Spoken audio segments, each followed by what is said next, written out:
This is chapter 21, the revolution in politics. The French Rev and Napoleon is really what this is about. This whole semester we've been looking at forces of change in European history, starting in the Renaissance with humanism and the studying of the classics and how that revolutionized the way people thought of themselves. And then we talked about the Reformation next, religious change that opened up new beliefs about the individual and his relationship to religion. And the fact that there is no longer one main stronghold of religion in Europe. And then we move forward in the age of religious wars, where people fought about religion for a century, and it sort of got resolved with just limited forms of tolerance. And then we moved into a period of absolute monarchy, where those monarchs tried to solve religious and other problems through a heavy-handed approach, ruling, and controlling one law, one king, one faith. We saw that. Massive palaces as symbols of absolutism. And then we moved into it with another major force of change, the scientific revolution, challenging the views of the natural world and traditional sources of authority. That led right into the Enlightenment, which is a massive intellectual movement that challenged existing beliefs about human nature again, and man's place in the world, and issues related to government and society and tolerance and knowledge.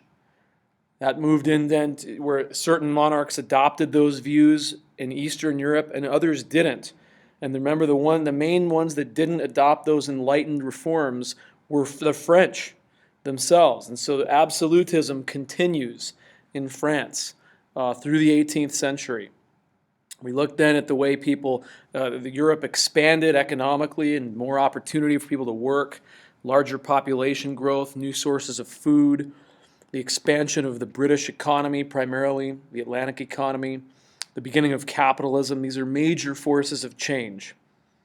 And so we finished the semester with maybe the culmination of all of these ideas, particularly of the 18th century, the Enlightenment and political and social ideas. And we finish it with the French Revolution, this huge explosion of ideas and of revolution and of attempt to change society and completely turn over the style of government in the nation of France, and to do something like what happened in America, in the American Revolution, where we tossed out the Brits and wrote a constitution that was an Enlightenment-style constitution with a Bill of Rights. There's an effort to do something similar in France, and you'll see they take very different paths. The U.S. War of Independence and the French Rev end up very, very different. So as we go through the story and go all the way through the next few days here, just remember what's the future of the French story versus the American story. All right? So we get into it here. The ideas of liberty and equality. These are kind of review now from the Enlightenment. These came from the Enlightenment. New ideas about political rights. So we talk about liberty first. Involves individual human rights. This is now like the work of Locke and Voltaire. You want the freedom to worship. That came from the Reformation. See how all this culminates here? These are the main forces that start the French Rev. Liberty, equality, and then we're going to throw in brotherhood later. But the freedom to worship, individual human rights, an end of censorship. So that was like Immanuel Kant that said that, freedom of worship, like Voltaire, and going back to the Reformation and Martin Luther. Freedom from arbitrary laws. Okay, and basically to sum up what we mean by the word liberty and what people were writing about in the 18th century, liberty means the freedom to do anything that doesn't harm another. So get that written down somewhere. Throw in the natural rights as well that Locke wrote about, the natural rights, life, liberty, property. That's what liberty means. So summing all that up, this is what people are agitating and advocating for in the late 18th century across Europe and America. Okay, it involves sovereignty of the people, where the people and the people that they've elected, the legislators who have been elected, represent the people, they make the laws. So they're not arbitrarily made by kings. Section B, equality. It's a little bit more ambiguous now. Liberty, we had a nice definition for it. Equality, what do we mean by that? Does it mean identical rights and civil liberties for everybody in society yet? No, in fact, that struggle is still going on in the 21st century. So they certainly didn't mean that in the 18th century. It's a little bit hard. We mean economic equality, where everyone has the same amount of wealth and property. No, that's later on. That's what the socialists want. That's not what these classical liberals want.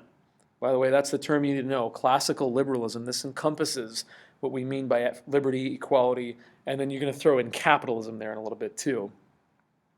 And they certainly didn't talk about equality between men and women yet. That's neither desirable nor practical.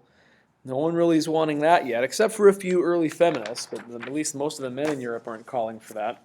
And then it's not a belief in economic equality either, where we all have the same stuff, but it's a belief in equal. Here's liberty, by the way. I forgot to put the picture up. Dang.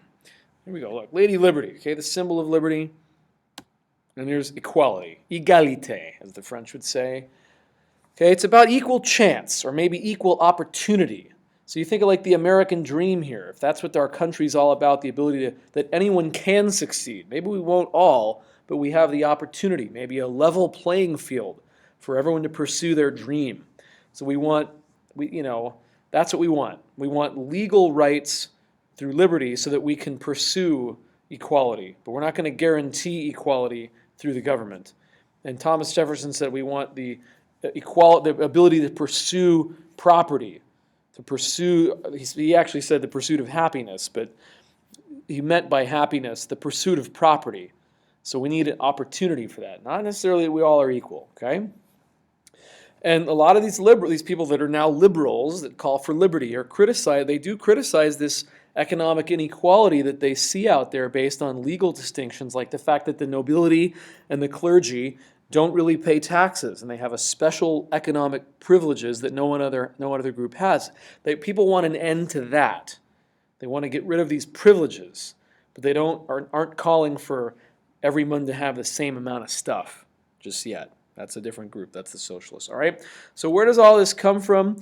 Where are the roots of liberty and equality? Well, they go back to the Greeks, of course, who practiced direct democracy. We go to the Christian religion that says that every man is equal in God's eyes, at least the Reformation version of it. And we go to the Enlightenment, who all the authors of the Enlightenment really did focus primarily on those issues. You go back, whenever you talk in liberty and equality, you got to know John Locke and review the rights of Englishmen, what he wrote down, the natural rights, life, liberty, and property. So that's where these ideas have been coming from. So they go way back and not so far back. And of course, Montesquieu wrote about the separation of powers as a preservation of our liberty. So you always remember that. So where does the support for these new ideas come from? Well, look at the list. Just about everybody, not quite, but the first group is the middle class, the bourgeoisie. This is a term you have to know. It's the French word for middle class, the city people that own businesses and are educated, lawyers, doctors, people in finance. Remember, the middle class has been rising in Europe all the way back through the beginning of our course, where we learned about the new monarchs who were using the middle class to help them rule and diminishing the status of nobility. So the middle class people want their rights protected. They want their property protected. They want opportunity. They don't want inequality, and they don't want these nobles and clergy to have special privileges anymore. So they support all these ideas. The nobility actually wants this too. The nobility likes this because they want power away from their king, particularly in France, where they've been enemies against the monarchs forever and ever. The nobility wants their property protected, and they want some rights. Property-owning men, whether they're rich or not rich, they like liberty and equality because it, again, protects property, and there's rights and limits on the government. But commoners, not so much. They don't understand these political theories and ideas. They don't care. They're not interested in changing the world. Most people still can't read. But what they do want is bread. They need food and work. Now the commoners are going to get into the French Revolution. They're going to play a part. But not so much because of these high-level political theories, but because they need bread and they need work. And they're going to join forces with intellectuals who were calling for high-level political rights. And the two forces together, the bourgeoisie, the middle class, joined with the commoners, is going to really blow up. And that's going to be the revolutionary force here in France. But before we get to France, you got to quickly remember there was the American Revolution in 1776. We went first. All the details of that revolution are going to be saved for later on in your high school life or college life when you study U.S. history. The only thing you need to know about the American Revolution for our story is that it had a major impact on Europe. First of all, it translated these ideas from the Enlightenment into action. We were the first country to take Enlightenment ideas and actually create a new government out of them. The Europeans loved that, particularly the French, the people of the middle class of France. It got romanticized and dramatized across the Atlantic. They thought, how wonderful is this? These American revolutionaries like Washington were heroes. The Enlightenment ideas are put into practice. It got, only kind of the good parts of the story were being heard over in Europe. And they were very impressed with our new Constitution, of course, which was guaranteeing, liberty and limited government and the three branches that preserve all that. So they loved it. At least the Enlightenment guys did, the intellectuals did. And it reinforced the Enlightenment ideas that a better world was really possible because we were actually putting it into practice now. So that's a big deal. You can't have necessarily the French Rev in its form that it took without the American Revolution helping to inspire it. Also, as we'll see, there's a financial connection between the two, which helps promote the revolution. So that's enough. One thing I guess to remember the whole time here is that the French Revolution is going to be much bloodier, much more violent, much more chaotic than anything that happened in the American Revolution. Okay, let's go into the story now. The year is 1789. This is important. This is the must-know year. It's the year it starts. The French Rev goes from 1789 in these early years up through 1791. It's going to go for ultimately about 10 years to 1799. But always remember 1789. That's like 1776 for us. So again, reviewing quickly, the American Revolution had a particularly strong impact on France. It hastened and quickened the French Revolution. Financially, we're going to see that. There was a lot of soldiers, actually, from France that had come over and assisted the American colonists in our war against Britain. So there was actually people that had seen it firsthand. And here, again, the French Revolution is ultimately more radical and complex than the U.S. Revolution. And I will add violent, more violent as well. So who is the leaders of France at the time? It's Louis XVI. We're still in the Bourbon dynasty of France. The Louis, we had Louis XIV, the creator of absolutism, Louis XV, the guy that didn't really care and let the country slip on his watch, and he had these parlements that were gaining power. But Louis XVI is the last king before the revolution, and he goes into the revolution. And he's not the smartest guy in the history. What's written about him is that he was a nice guy. He was a pretty faithful husband, unlike so many French kings. He was into his hobbies. He was like a lockmaker, a locksmith, and a clockmaker. He liked messing around with locks and clocks, okay? But he wasn't the smartest tool in the shed, all right? So he's kind of a nice guy, but not very bright. That's Louis XVI. He gets caught up in this mess. He makes bad decisions. He's indecisive, insecure, and he kind of lets the whole thing get out of hand, and it's going to cost him his life. There he is again. See, he's sort of fat, not very good, bald, not as maybe, good-looking and dominant of a personality as his predecessors. So there's Louis XVI. Again, look at him. That's when he was about 30 years old. Big fat head, big fat neck. And he's going to lose that head in the French Rev at the guillotine. Marie Antoinette, the Queen of France. What do we know about her? Well, she wasn't French. She was Austrian. She's a Habsburg. This is a political marriage arranged by Maria Theresa of Austria, who is her mother, Marie Antoinette's mom. And she said this is a way to advance. Remember, other nations wage war. The Austrians marry.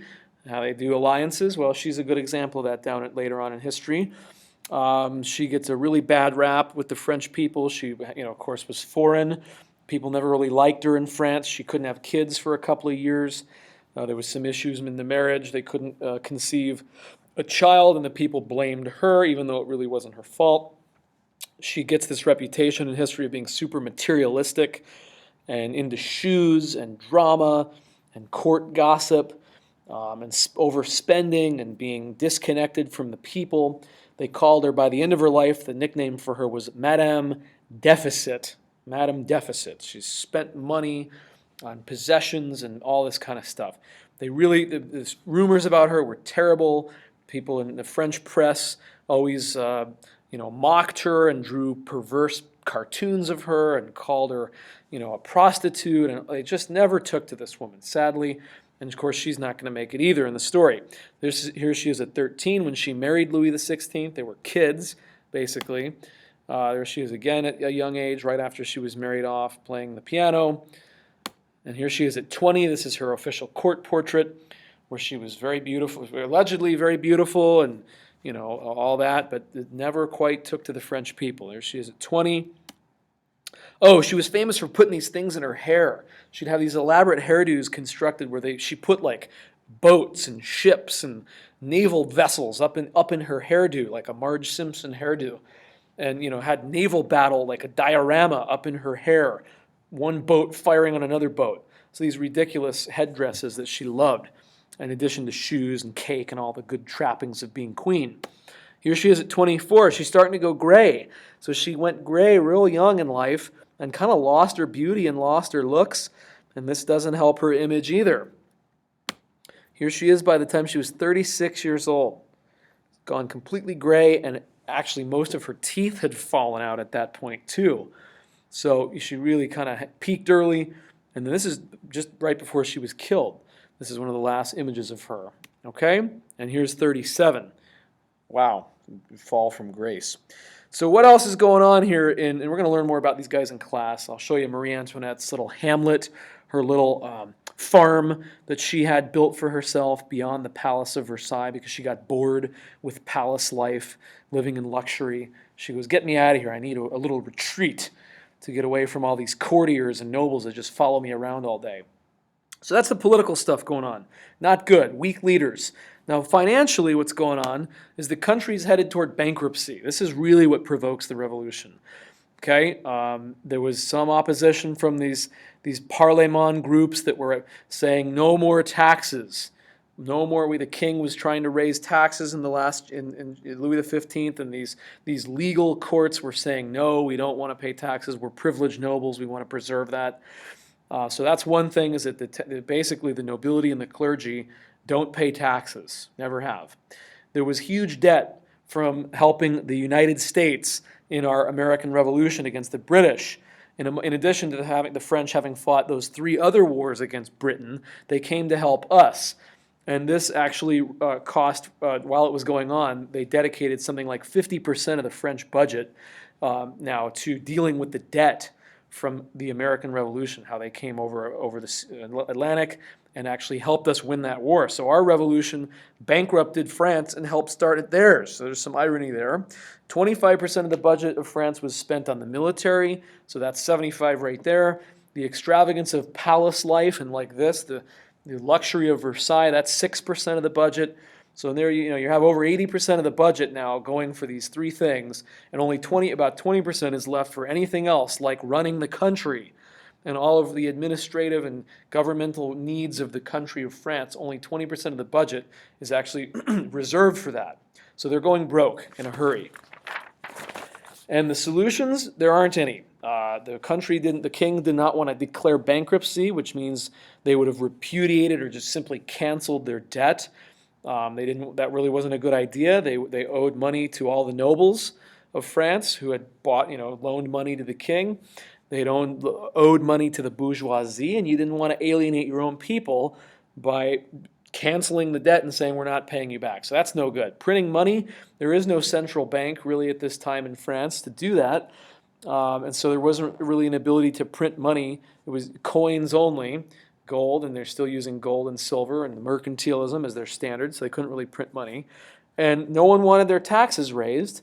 Most people, particularly the clergy and the nobility, resisted raising of taxes. And then the bourgeoisie, also the middle class, who did pay quite a bit of taxes, actually said, we won't pay more unless you make some changes to French society. Remember, they're still living under absolutism.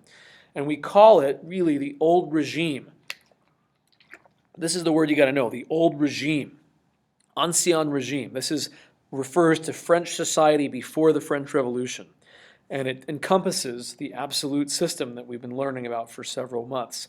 So now we move into the social causes, which are the legal and social issues and so it's all the way the society was structured. So let's get into it. We got 3 groups. They're called the 3 estates. Estate means social class, basically. The first estate is the clergy. The church. Get that down. This is 1% of the population.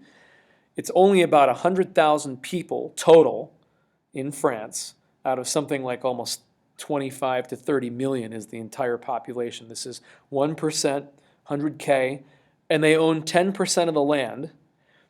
They don't pay taxes. They give what's called a voluntary gift to the government instead of taxes, which is whenever they feel like it, they give a little bit of the money that they've accumulated from collecting the tithe all over France and Europe, which the tithe is 10% of everyone's income has to go to the church. That's how the church makes money. They tax the people at 10%, and then on occasion they give a voluntary gift up the chain to the government. So it's not very much, right? Inequality. The second estate are the nobility. This is 2% of the population. About roughly 400,000 people are nobles in France, and yet they controlled 25% of the land, and they paid no taxes. Instead, they had what was called manorial rights, which is they could tax peasants as well. So the church is taxing peasants, the nobles are taxing peasants. In addition to taxes, they could have these silly rules that peasants had to follow, like in order to, they could regulate how often the peasants hunted on their land or fished in their lake, or they could even charge them a tax for grinding their their bread, their materials to make bread, grinding up your all your wheat.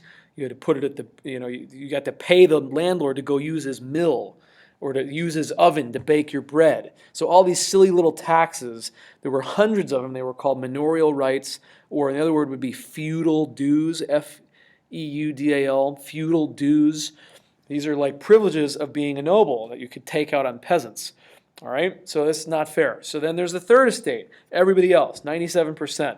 And within the third estate, there's actually three separate groups because it's millions and millions of people, 25 million people or so are considered the third estate.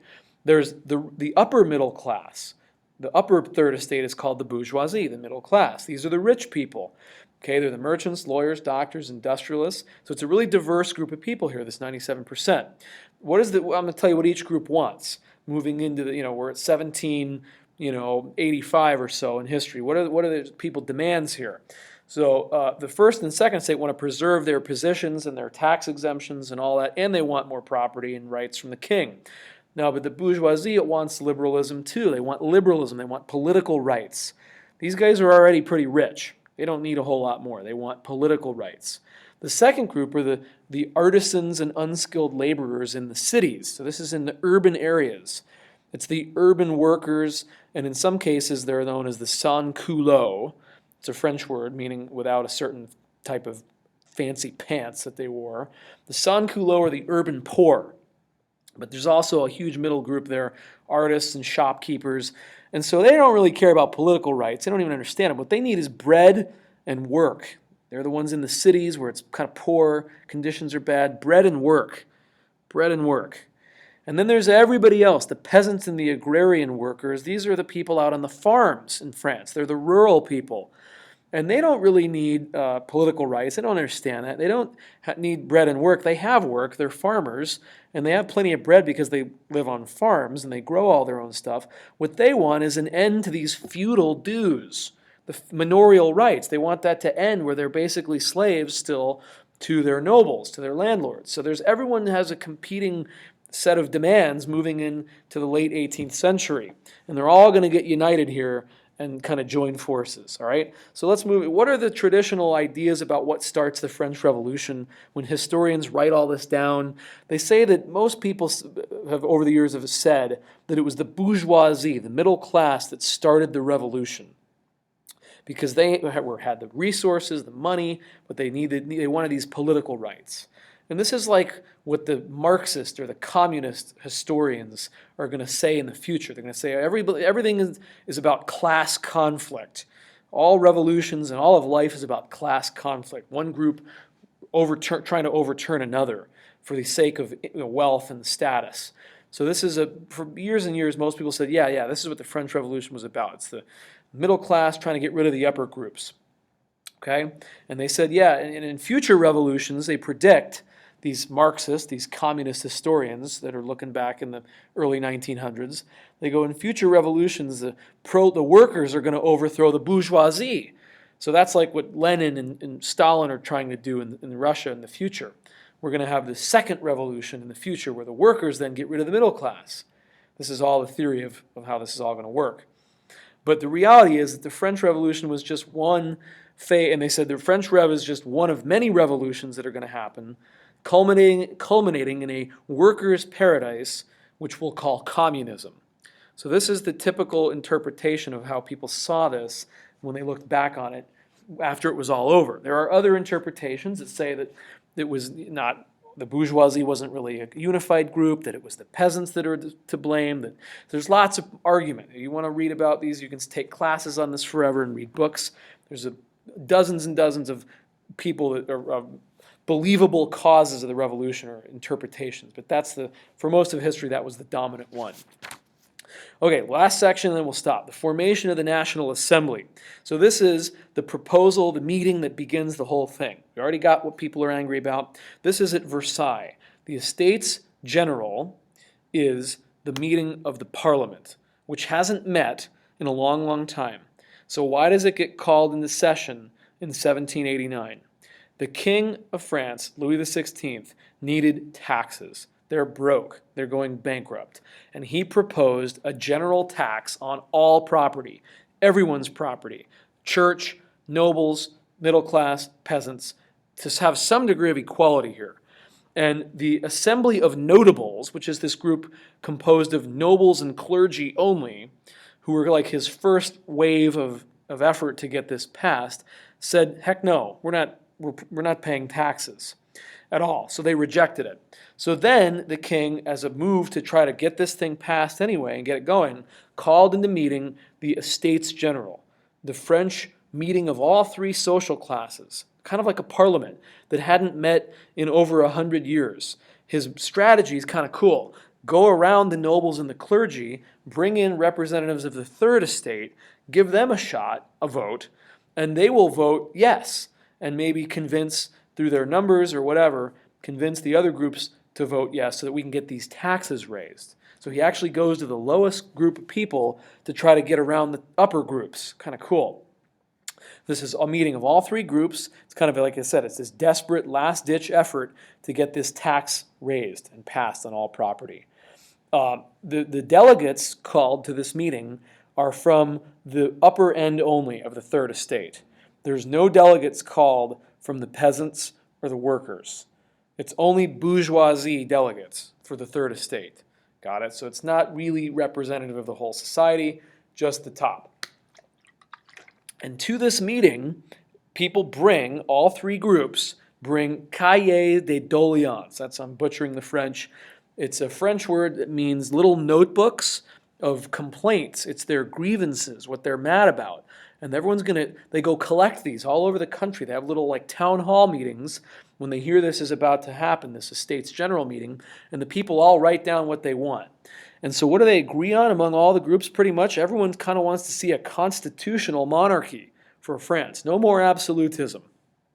They want to see the laws made by the Estates General and not the king.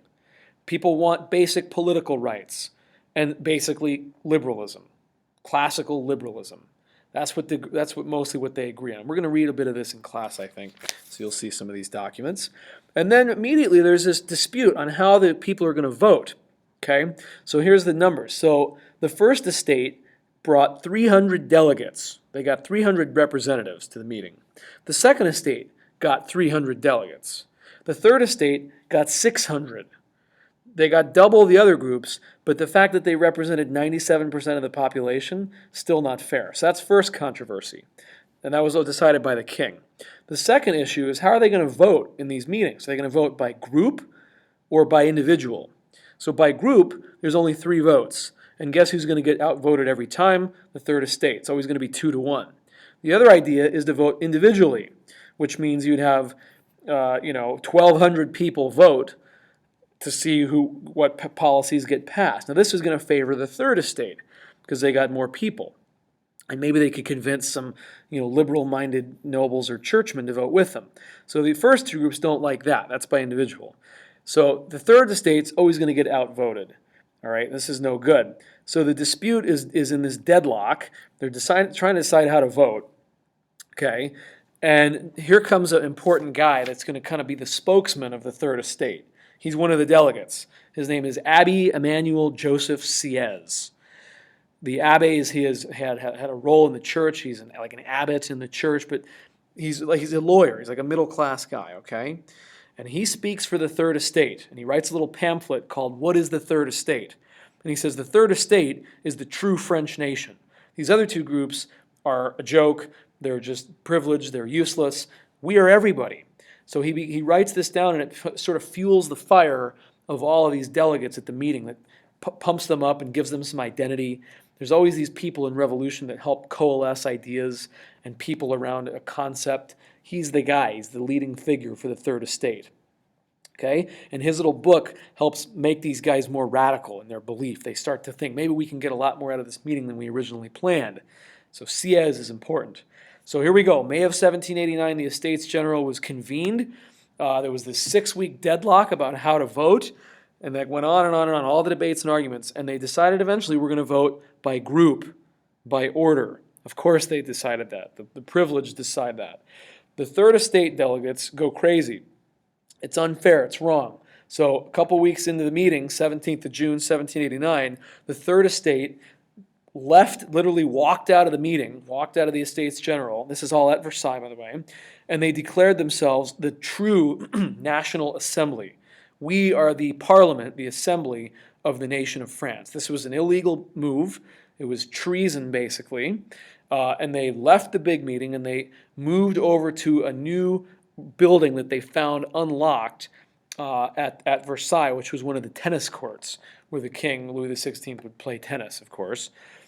So they leave the meeting in this like rebellion, go over and make their own little meeting, and they call themselves, we're the National Assembly. Yeah, you have two different groups meeting claiming to be legitimate. It's chaos.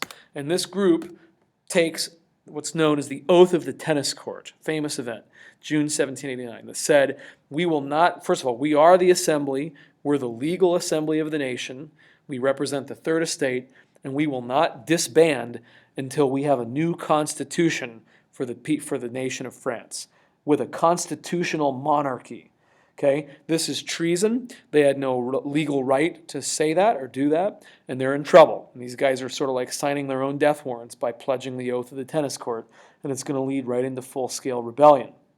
Famous event. This is a big people taking a stand against absolutism and unfair government. So the king still is not very bright, not very decisive. First, he would give mixed messages. First, he'd say he supported the Estates General and what they were doing. And then when he was, he saw the Third Estate, do their thing and break away, he called in 18,000 troops to disband these guys. So the troops are on their way to Versailles to get rid of, at gunpoint, to break up this meeting at the tennis court. So there's all this chaos here. And he, if he had had his, choice, would have preferred to stay a divine right, absolute monarch, just like his grandparents and predecessors before him.